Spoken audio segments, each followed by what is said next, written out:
E, gente, hoje tá com a gente o Tiago, o pastor Tiago, ele é pastor lá na igreja Multi, em Campinas. Vem para cá, Tiago. Tiago é um amigo querido, a gente tem estreitado essa caminhada juntos. Hoje ele vai trazer a mensagem para nós. Passou um filme na cabeça agora há pouco. Eu lembro quando o seu pai me ligou. O Vagnão, ele me ligou e falou assim: Brunão, você precisa tocar uma ideia com o Tiago. Eu falei, tá bom. Aí eu lembro que eu estava na chácara do meu pai, lá em Mojimirim, eu liguei para o Tiago, a gente conversou por horas. E o Tiago estava, na época, o sonho no coração de plantar a Multi. Hoje já está fazendo o quê? 4 anos já, né? 4 anos atrás, essa conversa, e eu lembro que falei, cara, vai para cima, mete o louco, você está pronto, você é um cara do céu, você tem um pai bom, uma mãe boa, uma família linda, né? Cara, você tem tudo que você precisa, só vai, o Espírito Santo está dentro de você. Eu lembro que a gente conversou nessa pegada assim de encorajamento, foi muito massa, né, cara? E hoje a gente tem caminhado juntos, eu falo que a Multi é uma igreja amiga, parceira, a gente já foi lá, fez alguns treinamentos lá também. Eu estou muito feliz do Tiago estar aqui hoje com a gente, podendo trazer a palavra. Ele é filho do Wagner, que esteve com a gente, está ali no fundo, né? Teve com a gente o ano passado pregando aqui, o Tiaguinho é filho do Wagner. A esposa está aí também, a Aline.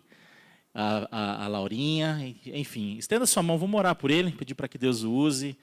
Deus querido, nós te agradecemos mais uma vez por esse tempo tão bom, pela tua bondade como cantamos, porque sem ela, Senhor, de fato fica muito mais difícil, mas a tua bondade não é a nossa bondade, ela é infinitamente diferente, melhor, sublime, amável, consoladora, impulsionadora, e nós queremos viver essa bondade mesmo, ó Pai.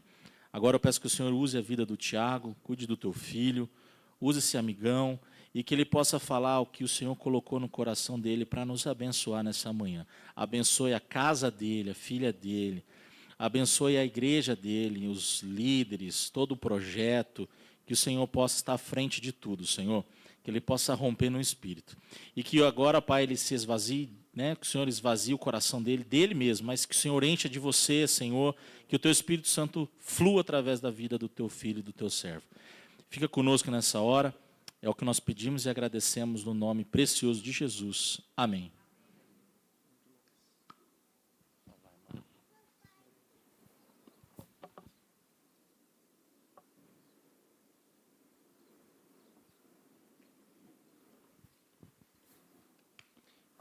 Eu ia falar boa noite, porque eu não estou acostumado com culto e celebração de manhã. Estou acordando. Vocês estão comigo? Vocês me ajudam hoje? Cheguei aqui e a primeira coisa que disseram foi: você não é o pastor que vai pregar, porque a gente viu a postagem e está um pouquinho diferente.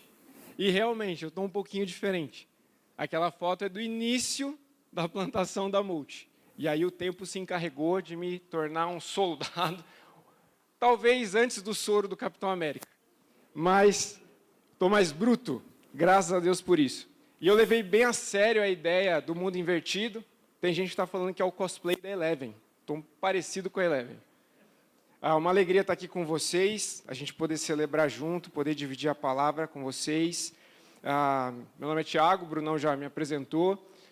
Sou casado com a Aline, sou pai da Laurinha. Laurinha tem a mesma idade da Multi. A gente começou a plantar a igreja, a gente descobriu a gravidez. Tem sido uma aventura, tem sido muito legal.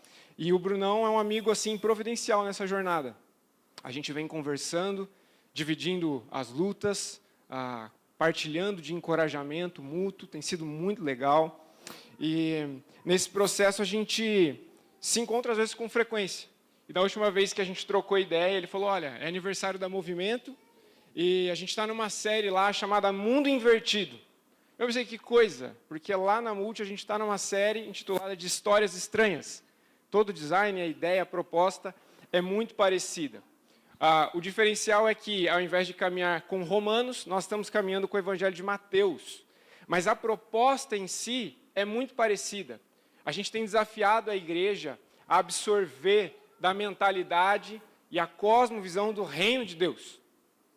A gente tem desafiado a nossa comunidade através do Evangelho de Mateus a olhar para algumas das histórias mais estranhas que estão contidas ali, os milagres. E todos os domingos eu tenho falado com a Multi. Gente, nosso maior desafio não é aprender sobre a Bíblia, mas é aprender com a Bíblia.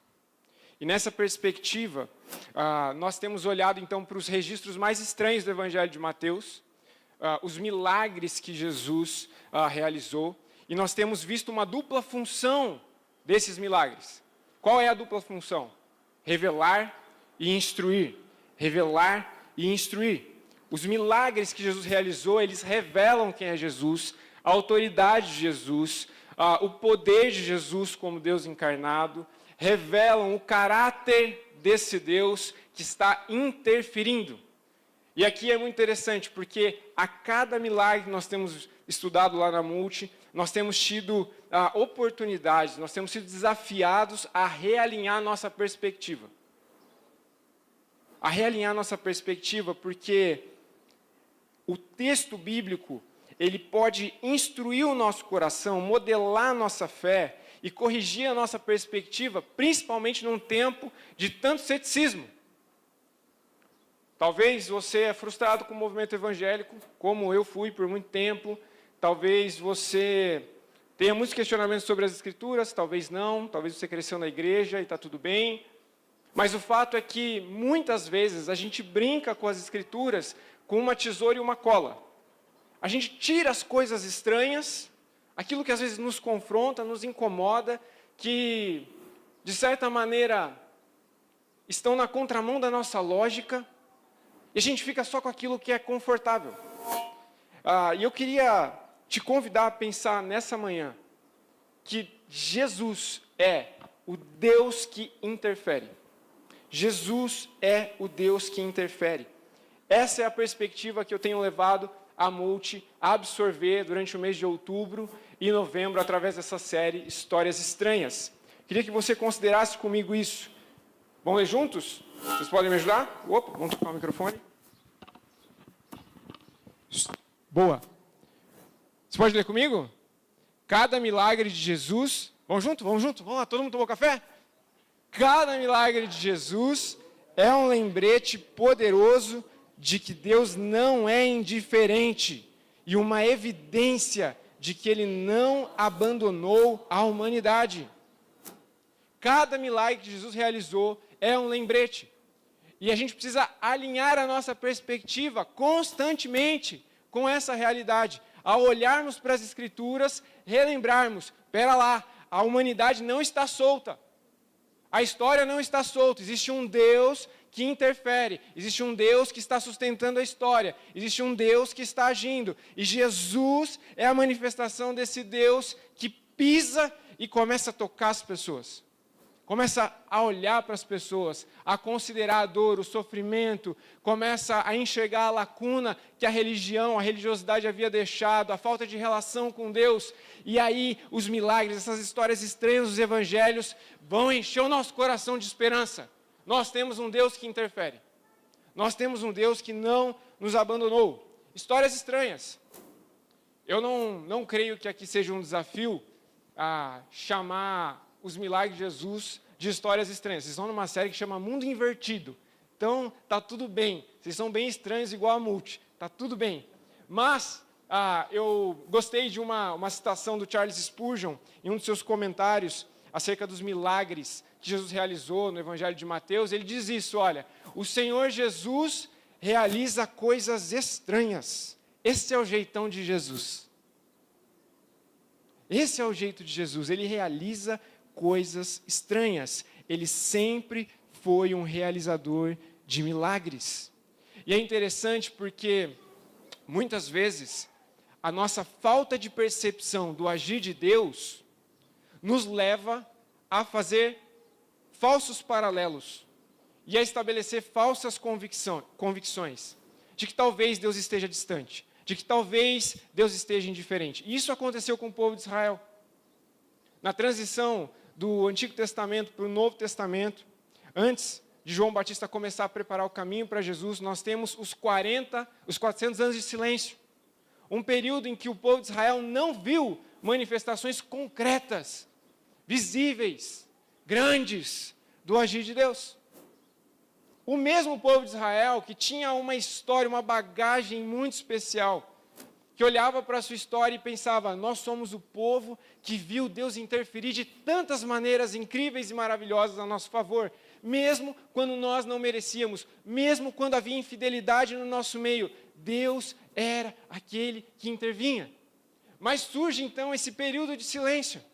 O mesmo povo que olhava para trás e tinha memórias, histórias que haviam sido passadas de geração em geração, como Moisés sendo enviado como libertador, tirando o povo do Egito, o mar se abrindo, depois Josué guiando o povo, tantas coisas extraordinárias. Surge um período em que o povo não percebe, não é capaz de mensurar o agir de Deus. 400 anos de silêncio.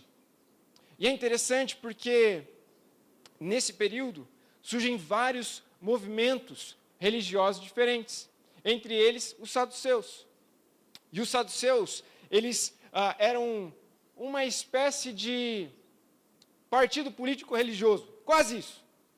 Eles abraçavam a espiritualidade, eles acreditavam em muitas coisas acerca daquilo que estava revelado como palavra de Deus, mas, em certo aspecto, eles tinham dificuldade com aquilo que estava para além da lógica e da percepção deles. Os saduceus, por exemplo, não acreditavam na ressurreição. Isso estabelece um grande desafio em relação à igreja que estava pregando a ressurreição de Jesus anos à frente.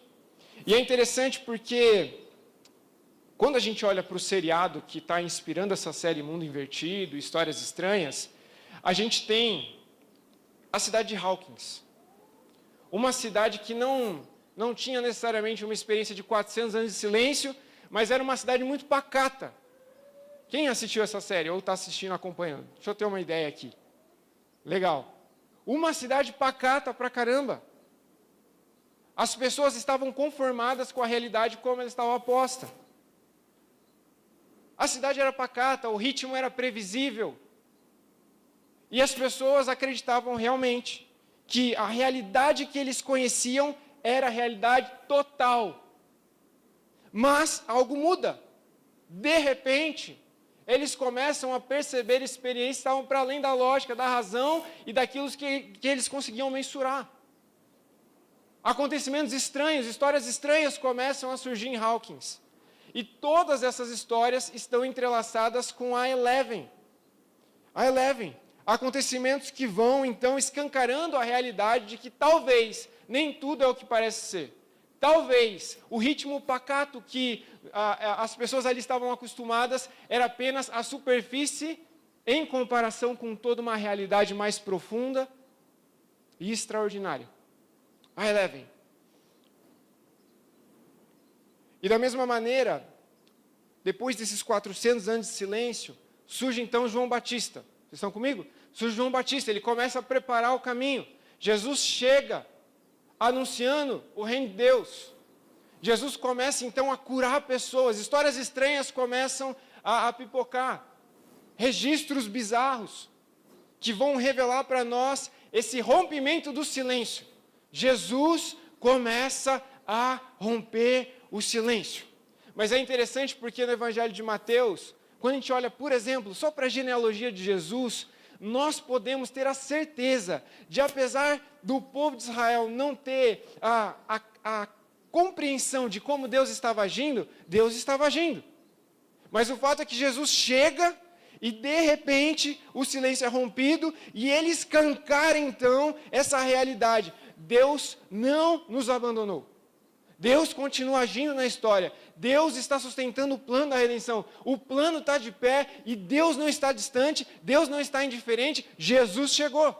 O silêncio foi rompido. E aí então se escancara uma realidade muito mais profunda, que talvez comece a despertar no interior de homens e de mulheres essa chama. Uau, as histórias que nós ouvimos não têm relação apenas com fábulas. Não, as histórias que nós ouvimos não têm relação apenas com coisas que os nossos antepassados experimentaram. Deus tem algo novo. Nós podemos ser parte de uma realidade muito maior, muito mais abrangente, o reino de Deus.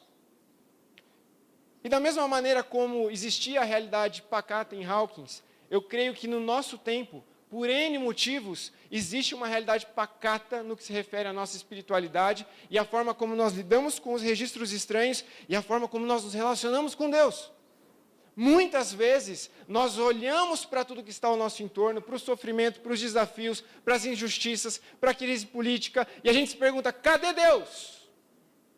Cadê Deus? Parece que Deus, se Ele existe, Ele está distante. E se Ele está próximo, a gente tem um big de um problema, porque parece em alguns momentos que Ele é indiferente. E Jesus, então, no início do seu ministério, Ele é para nós esse sinal de realinhamento da nossa perspectiva, não por aquilo que nós mensuramos ou analisamos através das circunstâncias, mas de acordo com o caráter, com a palavra e com a vontade de Deus que está, sim, sustentando um plano extraordinário. E eu queria te desafiar a pensar que existe um grande risco da nossa fé ser pacata. Existe um grande risco da gente desenvolver um negócio chamado ortodoxia morta. Da gente conhecer a Bíblia, a gente aprender sobre a Bíblia, mas não com a Bíblia.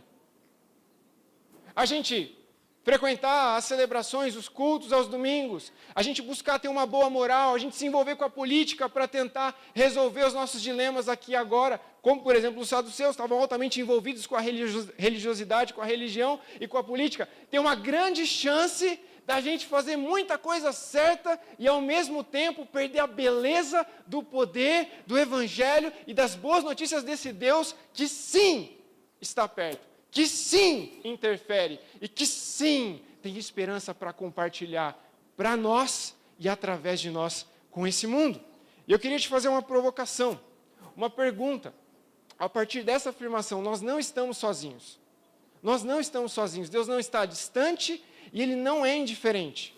Mas, como você enxerga as histórias estranhas das Escrituras? Como é que você lida com os milagres de Jesus? Com o aspecto sobrenatural, aquilo que está para além da nossa capacidade de realização, aquilo que está para além da capacidade humana. Como é que você lida com esses textos? Como você enxerga as histórias estranhas das Escrituras?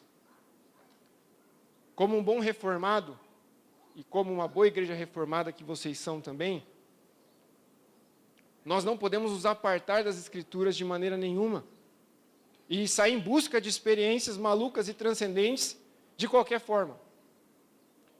Ao mesmo tempo, se a Bíblia é a palavra de Deus, e se a história da igreja é de fato a história da igreja que nós conhecemos, nós precisamos reavaliar o tempo todo a maneira como nós lidamos com Deus, com a sua palavra e com a missão que Ele nos confiou.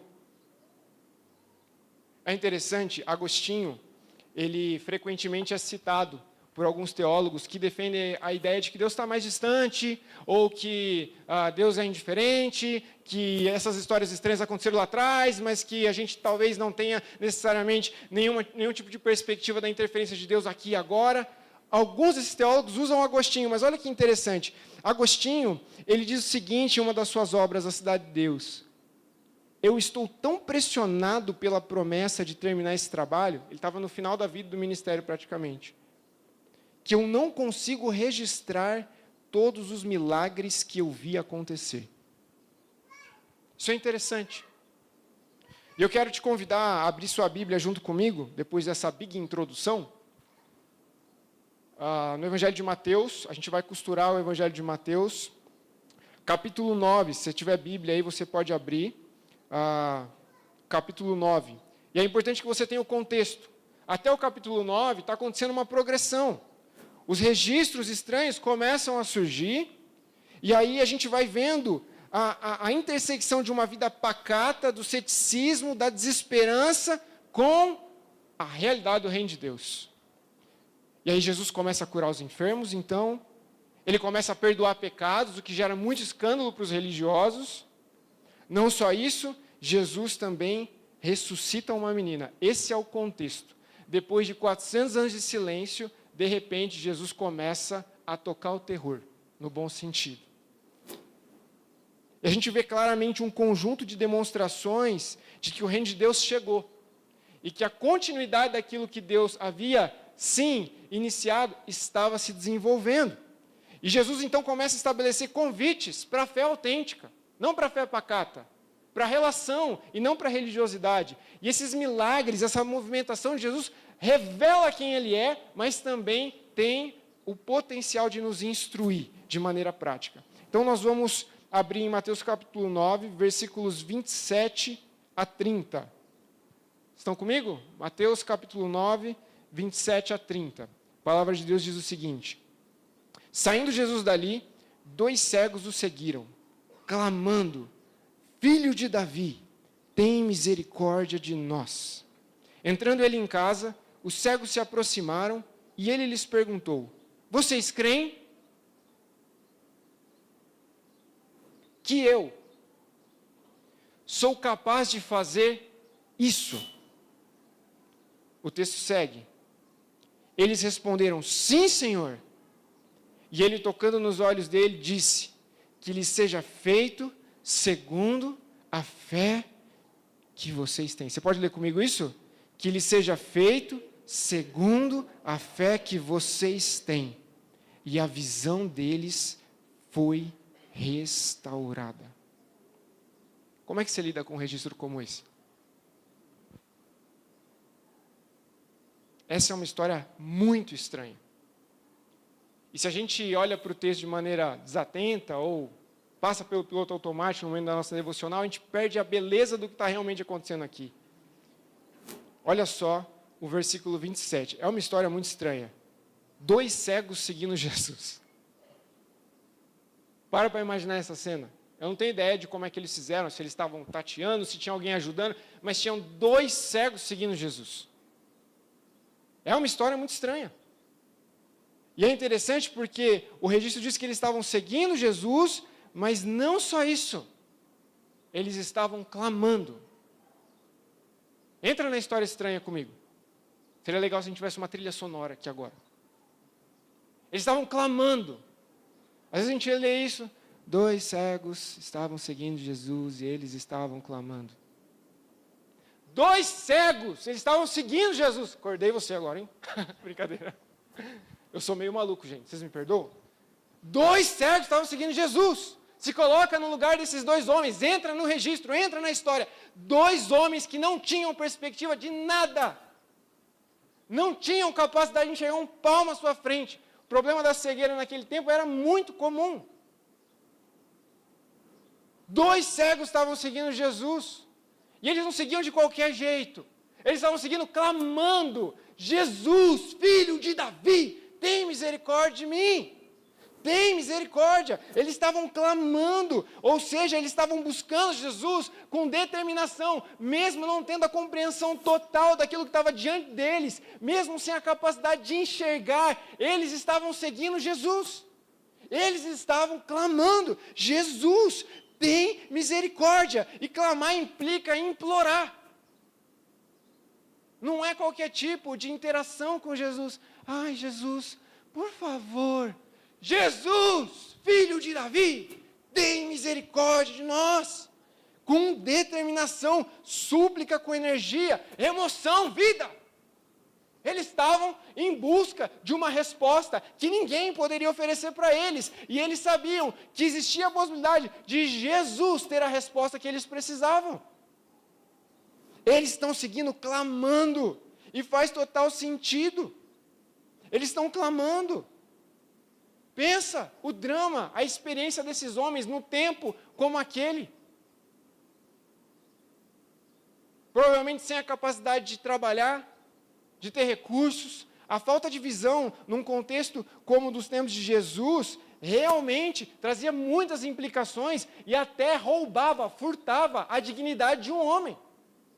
Então eles estão num momento de total dependência desse Cristo.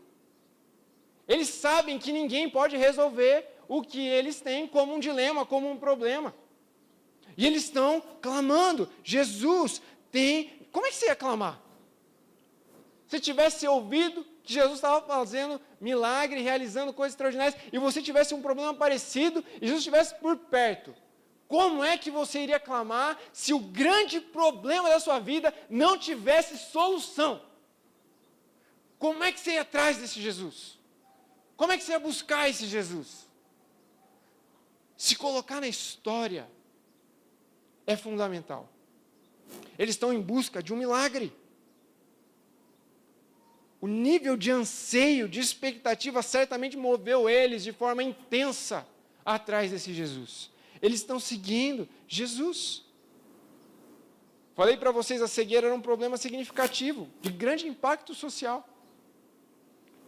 Sem recursos médicos adequados, sem óculos, tratamentos preventivos, muita poeira, clima árido pra caramba. Muitas pessoas que eram cegas viviam à margem da sociedade, perdiam a sua dignidade, não tinha ninguém para resolver o problema. Alguns comentaristas vão dizer que o problema da cegueira, ele se multiplicou naquele tempo por uma questão sanitária também no aspecto dos partos. Às vezes, os nenês nasciam e algumas bactérias, sujeiras, entravam nos olhos e aí era questão de semanas até que o bebê desenvolvesse cegueira. Limitava a vida cotidiana.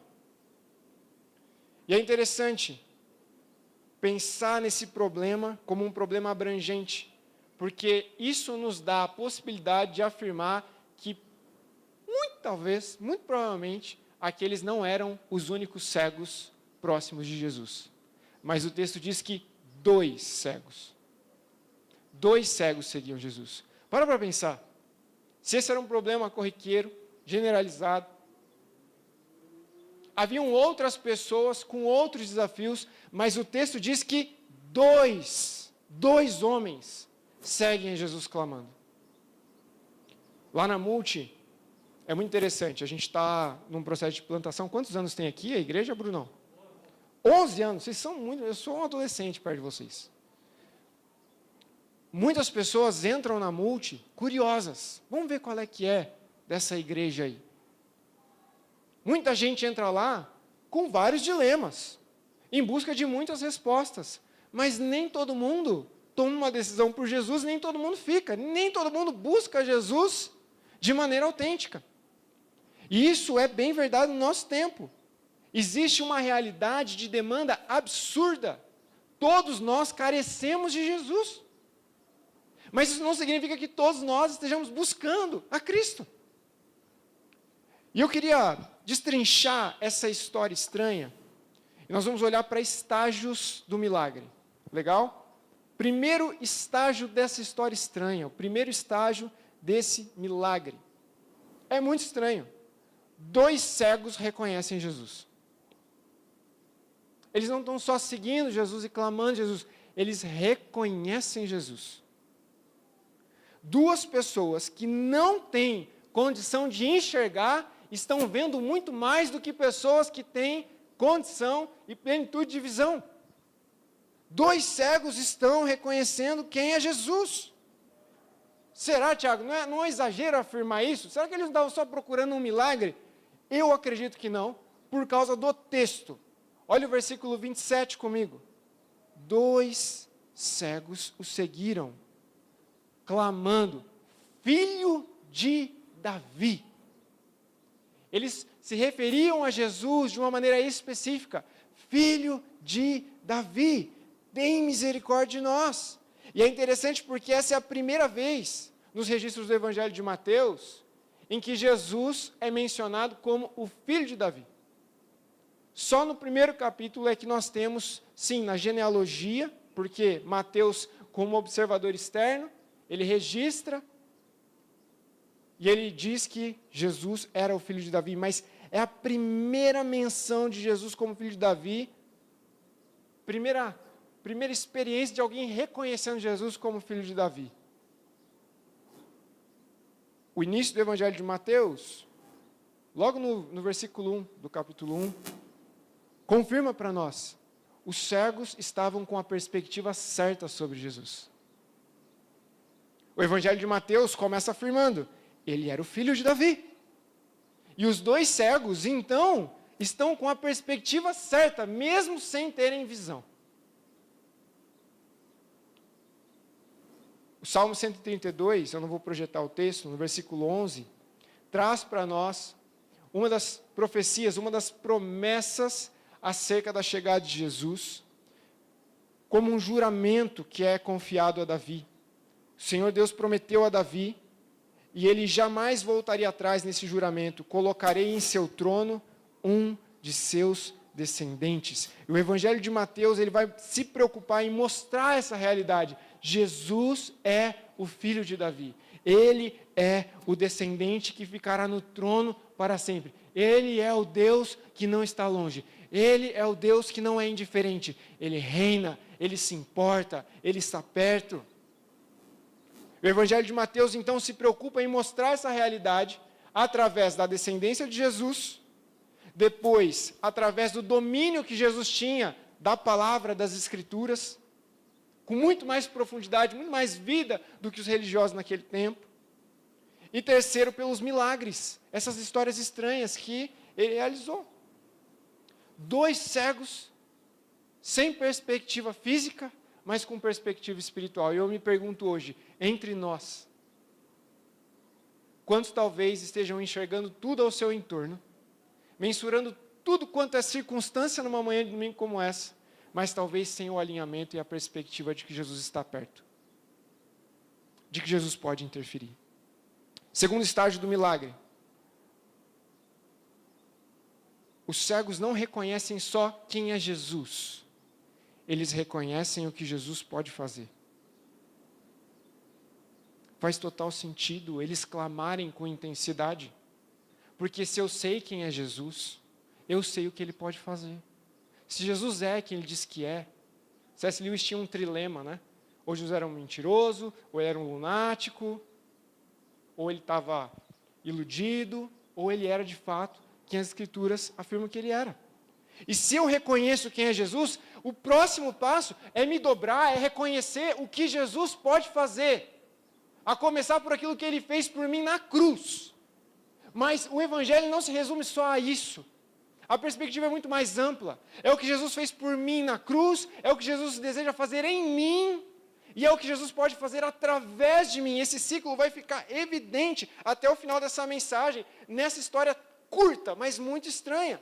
Esses cegos reconhecem o que Jesus pode fazer. Se eu sei quem ele é, eu sei o que ele pode fazer. Essas duas questões não podem ser desassociadas de acordo com os evangelhos e com os registros do Novo Testamento. Se Jesus é quem ele diz que é, ele pode fazer o que nós necessitamos, a começar pela nossa reconexão com o Criador, com o nosso Pai.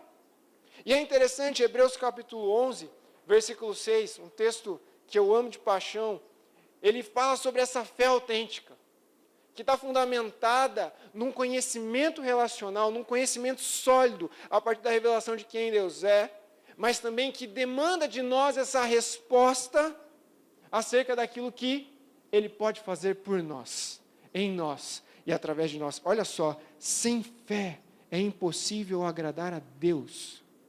Quem deseja se aproximar de Deus deve crer que Ele existe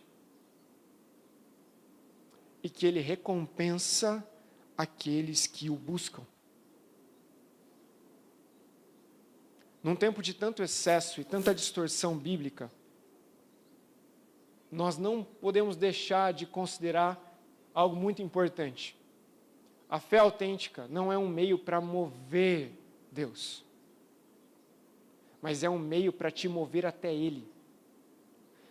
De acordo com Hebreus capítulo 11, a fé nos leva a esse movimento de nos aproximarmos com confiança, crendo que Ele existe e não só isso, que Ele recompensa aqueles que o buscam. Se o filho de Davi está entre nós, faz sentido pedir para Ele curar a nossa visão, realinhar a nossa perspectiva, trazer clareza. Se é Jesus, o filho de Davi, eu não vou só seguir acompanhando como quem aprecia quem Ele é e como quem aprecia o que Ele está fazendo. Eu quero buscar o filho de Davi para que Ele possa agir por mim, em mim, através de mim. Faz sentido clamar. E é interessante porque que muitas pessoas desconsideram, ou talvez não saibam, no Antigo Testamento, mais especificamente no livro de Isaías, foi profetizado que o filho de Davi, olha só que interessante, é o momento de explodir cabeça. Foi profetizado que o filho de Davi, ele iria curar e abrir os olhos dos cegos. Esse é um detalhe crucial. Olha o texto. Quando ele vier, abrirá os olhos dos cegos e os ouvidos dos surdos. Os aleijados pularão como cervo e os mudos cantarão de alegria. Fontes brotarão no deserto e os rios correrão na região desolada. Mesmo na cegueira, aqueles homens reconhecem quem é Jesus e eles conectam os pontos e eles estão clamando por aquilo que já havia sido profetizado. Olha que insight poderoso. Eles estão clamando de uma maneira que está alinhada com o plano de Deus, com a vontade de Deus e com a palavra de Deus previamente revelada. Eles estão buscando Jesus, reconhecendo quem Ele é e clamando a partir de uma perspectiva bíblica. Eles não estão pedindo qualquer coisa de qualquer jeito. Eles estão pedindo de acordo com aquilo que foi revelado acerca do filho de Davi. Filho de Davi, lá em Isaías, estava dizendo que o Senhor poderia nos curar. Nós cremos. Se tem muito cego aqui, nós queremos ser o testemunho para todo mundo, porque o texto diz que o Senhor iria fazer isso. Filho de Davi, tem misericórdia de mim. E ele está clamando, eles estão clamando, mas com base numa perspectiva bíblica. É interessante. Isso se alinha totalmente com o que a Epístola de Tiago diz para nós. Capítulo 4, versículos 2 a 3. Vocês não têm o que desejam, porque não pedem. E quando pedem, não recebem, pois seus motivos são errados. E pedem apenas o que lhes dará prazer. E esses cegos, eles estão pedindo em alinhamento com aquilo que Deus já iria fazer. Está aqui um modelo de oração extraordinário, revolucionário. Pai nosso que está no céu, posso continuar? Venha a nós o teu reino, seja feita a tua vontade. É o tipo de oração que está alicerçada numa fé autêntica. Eu oro por aquilo que Deus deseja fazer. Eu oro por aquilo que Deus pode fazer de acordo com aquilo que eu encontro na palavra dEle. A palavra certa vem do Senhor. Obviamente, muitas vezes nossos pedidos eles estão conflitando com os nossos anseios, desejos, perspectivas incompletas, insuficientes, mas quando nós olhamos para a palavra, nós temos norte para se aproximar de Jesus e para clamar por interferências dele. E eu estou aqui para inspirar vocês como igreja que tem 11 anos, e certamente Jesus tem coisas muito extraordinárias ainda para fazer em vocês e através de vocês como igreja, que não serão realizadas se vocês não clamarem. Se vocês não orarem. John Piper, ele tem uma frase muito legal, ele diz que a oração, a intercessão é o meio pelo qual os planos, os desígnios de Deus são estabelecidos e a glória fica para Ele, porque nós estamos dependendo dEle, nós estamos clamando a Ele. Clame. Deus não está distante, Deus não está indiferente. 1 João 5,14 vai dizer, essa é a confiança que nós podemos ter. Se nós pedirmos de acordo com a nossa vontade. É isso que o texto diz? Não, de acordo com a vontade dEle, Ele nos ouve. Movimento, vocês são ouvidos. Vocês podem ser ouvidos nessa manhã. A palavra sendo exposta e a gente poder reagir à palavra, reconhecendo quem é Jesus.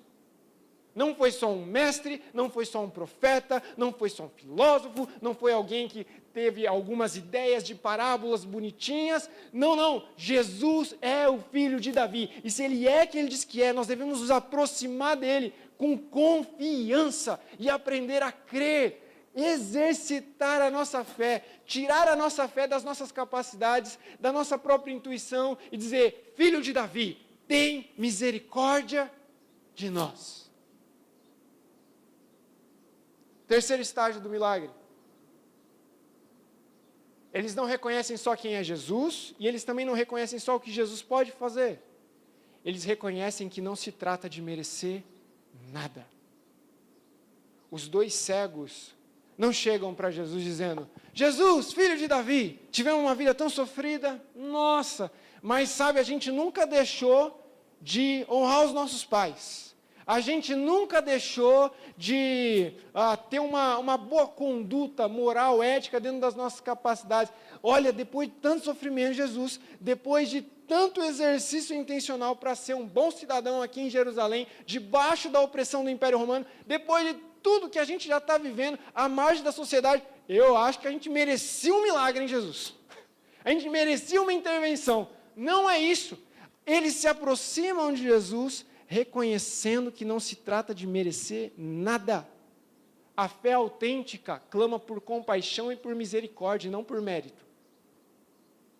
Jesus, filho de Davi, olha o que o texto vai dizer. Tem misericórdia. Não se trata dos nossos méritos, do quão fofinho você é, do quão legal você é, do quão cheiroso você está aqui nessa manhã.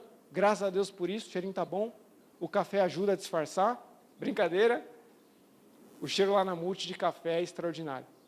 Ajuda a disfarçar muita coisa. Mas não se trata de merecer. Tem misericórdia. Misericórdia tem uma conotação direta com uma ajuda externa para alguém, ou diante de uma circunstância em que não há capacidade plena de resolução por meio das nossas próprias forças. É ajudar quem não tem nada para oferecer. É ajudar quem não tem a capacidade de participar do processo.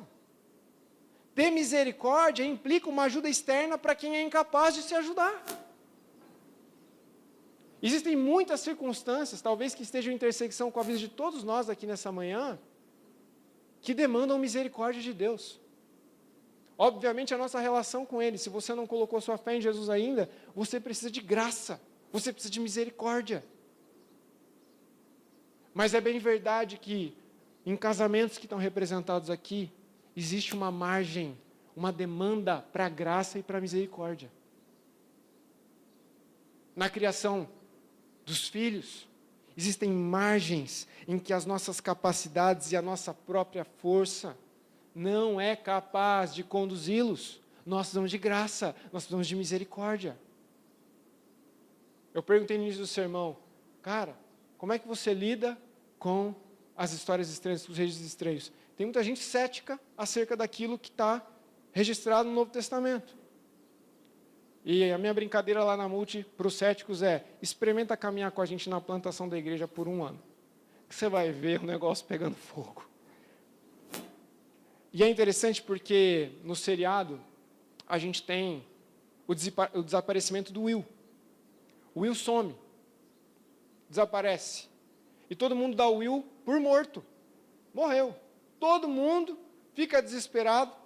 Procuram ele, não encontram. O caos na primeira temporada. E o Will, dentro do mundo invertido, ele representa alguém que precisa de misericórdia. Ele precisa, sim, de ajuda externa. E é interessante porque a mãe do Will representa essa ajuda externa. De alguém que não desistiu dele, de alguém que continua crendo que ele está vivo, que ele pode ser ajudado. E a ideia na primeira temporada que chamou a atenção de muitas pessoas foi a forma como o Will se comunicava. Ele estava clamando por ajuda. Ele precisava de ajuda externa. E os cegos, eles também estão clamando por ajuda externa. Sem apelar ao próprio mérito, mas apelando ao título de filho de Davi. Com base no reconhecimento de que Jesus é quem eles precisam. Jesus é aquele que viria. Jesus é o cumprimento das promessas de Isaías. Jesus é aquele que traria solução para os problemas que não têm solução.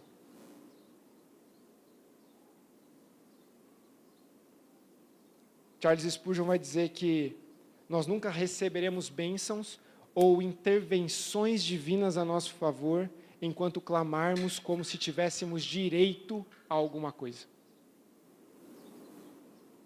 A fé autêntica vai mover a gente na direção de Deus, movimento. Para clamar em nome de Jesus, pela nossa relação com Deus, pelos nossos relacionamentos e pela condição, pela provisão para nós sermos e fazermos o que Jesus espera de nós. Eles estão clamando por misericórdia. Senhor, por misericórdia, filho de Davi, interfere, intervém. E Jesus, então, diante desse tipo de clamor, muito bem alinhado com a palavra, com as Escrituras, ele vai interagir com os cegos. Jesus entra em casa, versículo 28, os cegos se aproximam dele, e Jesus pergunta para eles: vocês creem? Vocês realmente acreditam que eu sou capaz de fazer isso especificamente? E eu queria te chamar a atenção para essa pergunta de Jesus. Vocês creem? Vocês têm fé? Primeira parte da pergunta, da construção da pergunta. Vocês têm fé? Mas não fé em qualquer coisa ou em qualquer pessoa. Vocês têm fé que eu posso, que eu sou capaz. Não de fazer muitas coisas, mas de fazer isso especificamente. Está aí um grande desafio para a gente, principalmente para quem cresceu na igreja. A gente, às vezes, com a cosmovisão bíblica, a gente crê que Deus pode fazer muitas coisas, mas quando a gente entra no olho do furacão, ou quando a gente se encontra num lugar de total insuficiência, geralmente nós cremos que Deus faz muitas coisas, mas que provavelmente Ele não fará exatamente o que a gente precisa que Ele faça. Jesus está fazendo uma pergunta específica para eles: que tipo de fé vocês têm? Vocês creem que eu posso? Que eu sou capaz de fazer isso? É interessante. Talvez muitas pessoas tenham dificuldade de entrar em igrejas, graças a Deus pela pela movimento, comunidades que são missionais, que são pensadas para alcançar os de fora, mas pessoas que têm uma resistência absurda de entrar em igrejas porque eles pensam assim: Deus pode perdoar, mas eu não. Se eu contar para você os meus pecados e o meu passado, não, Deus pode. Algumas pessoas podem seguir esse negócio de fé. Algumas pessoas podem ser da igreja, mas eu, com o meu passado, com os meus BOs, com os meus problemas, com as minhas crises, com as minhas insuficiências, é uma fé genérica. Eu até creio em Deus, nessa força bondosa, sei lá, eu creio, mas assim, será que comigo, especificamente na minha realidade, nas minhas circunstâncias, esse Deus tem acolhimento e tem interesse de agir na minha vida, na minha história? Quarto estágio do milagre. Vocês estão comigo? Eles reconhecem que é necessário crer para receber. Porque a pergunta de Jesus está fundamentada na fé. Uma fé que não é genérica, uma fé que é específica. Hebreus capítulo 11 diz isso.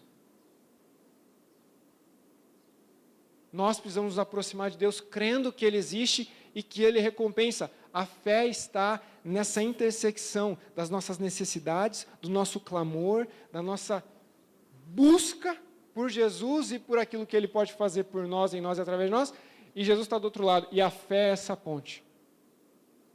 Mas essa fé conectada a qualquer outra coisa é uma fé genérica, morta, ineficaz. Mas quando ela está conectada no que Cristo fez e no que Ele pode fazer, na palavra de Deus, tudo muda. Eles reconhecem que é necessário crer para receber. E eu queria que você considerasse comigo: ser genérico no nosso clamor a Jesus pode ser um sintoma do quê? De não o reconhecer.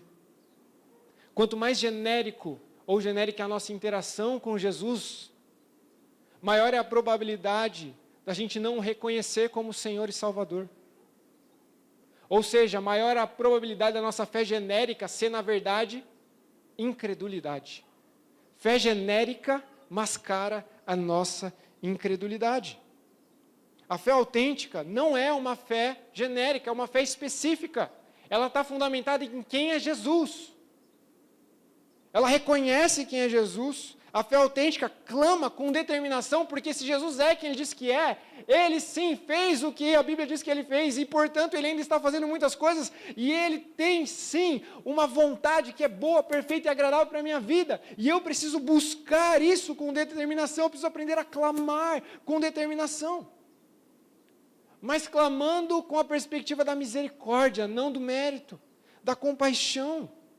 A fé que clama, crê que Jesus é a nossa maior recompensa, mas Ele é o nosso maior recompensador. E talvez esse seja um dos grandes dilemas e desafios do nosso tempo.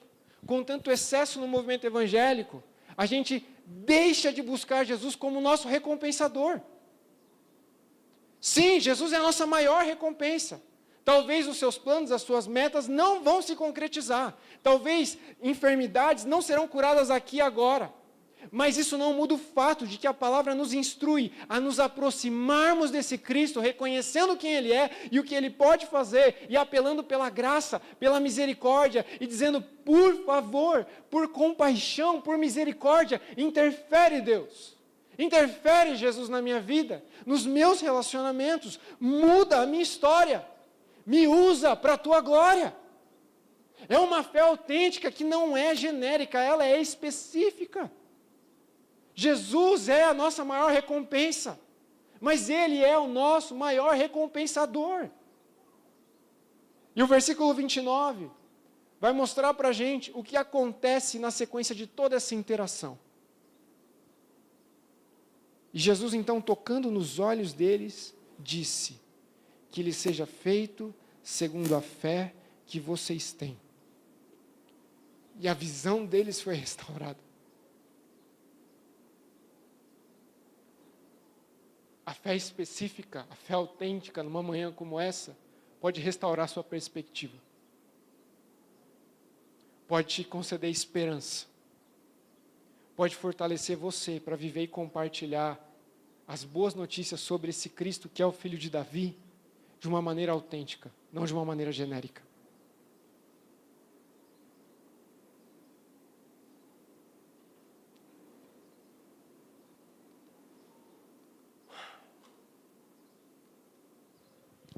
E a pergunta da nossa conclusão é, você crê? Mas você crê que Ele pode fazer isso?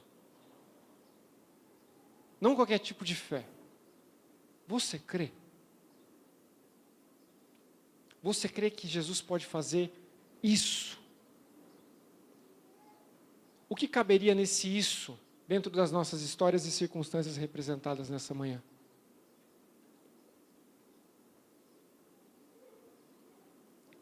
Lá na Multi nós temos movimentado a igreja, sacudido a poeira da igreja nesse quarto ano de plantação, para que ela viva por fé.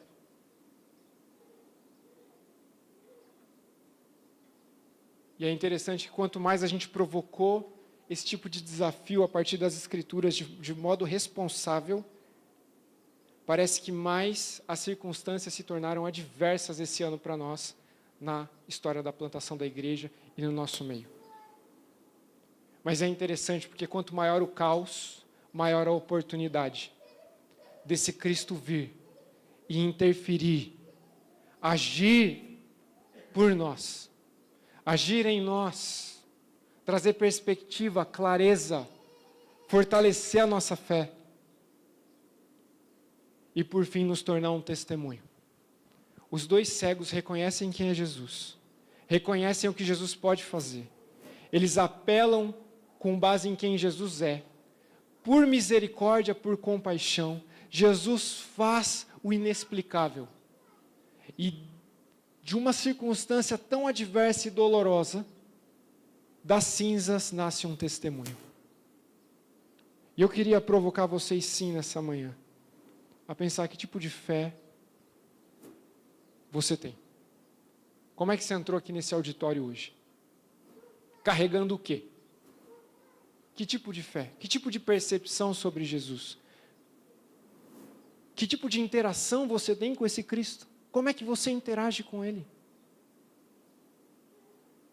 O que você clamaria nessa manhã? E eu queria te dar 2 sugestões de clamor nessa manhã. A primeira é, se você não conhece Jesus ainda como seu Senhor e seu Salvador, clamar por misericórdia. Jesus, filho de Davi, tem misericórdia de mim. Crendo que Jesus pagou o preço pelos seus e pelos meus pecados. Fez aquilo que nós não poderíamos fazer. Saciou a justiça de Deus e abriu um novo e um vivo caminho para nós termos uma relação autêntica com Ele.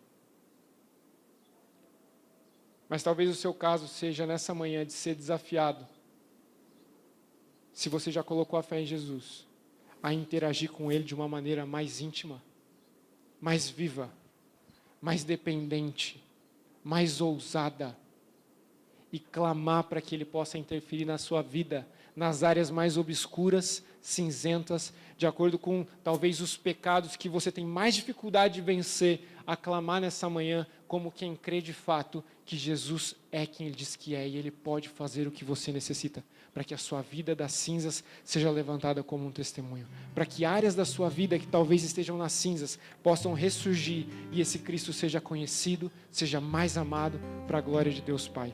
Queria te convidar a ficar em pé para orar comigo.